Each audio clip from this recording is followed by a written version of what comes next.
જો બેટા આ આખા પટમાં આપણે વાઈ દેવાની મોડવી પછી હું જઉં 4 ગામની જાત્રા વાહ બાપા પછી તમે આવશો ત્યાં સુધી તો પૈસા જ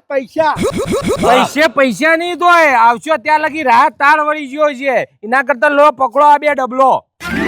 અને આ ડબલો હનો આ છે સ્ટર્લિંગ કંપનીનું વિટારા અલ્ટ્રા અને આ છે ડાયનાસોર પણ આનું કરવાનું શું એ તો કે આ છે વિટારા અલ્ટ્રા ફૂગનાશક બીજમાં એક વખત પટ મારી દેવાનો એટલે તળિયાથી લઈને ટોચ ઉજી ફૂગનો નાશ કરી નાખે ડોહા આ જાપાની ટેકનોલોજીથી બનેલી અત્યારની આધુનિક દવા પણ ઉગા ભેગું ઉકારો નીકળે એનું શું કરવાનું આ નખે ને એટલે ઉકારો ખેતરમાં નહીં ફરક પણ આ બીજું ડબલું શાનું છે ભાઈ આ છે ડાયનાસોર કીટનાશક આપણા પાકમાં મુંડા અને બીજો જીવજંતુ પથારી ફેરવે હોય ને યુવાની પથારી આ ફેરવશે પણ મને નાખવાનું કઈ રીતે એ તો કે સૌથી પહેલો મણ એક માંડવીનો બી લઈ લેવાનો પછી એમાં 150 થી 200 ml પાણી વેડી દેવાનું વાહ પછી એમાં 20 થી 30 ગ્રામ ડાયનાસોર નાખી દેવાનું પછી એને ભેગું કરી દેવાનું પછી એ મિશ્રણમાં વિટારા અલ્ટ્રા નાખી દેવાનું 50 થી 60 ml પછી આ બધું મિશ્રણ ભેગું કરીને પંપમાં ભરીને મોરબીના બીજ ઉપર મારી દેવાનું પણ ભાઈ આ મંગાવાની ચોથી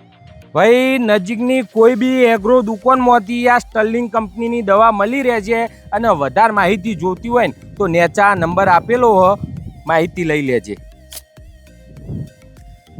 બાપા તમે હવે જો જાત્રા ઉપર હું સંભાળી લો હા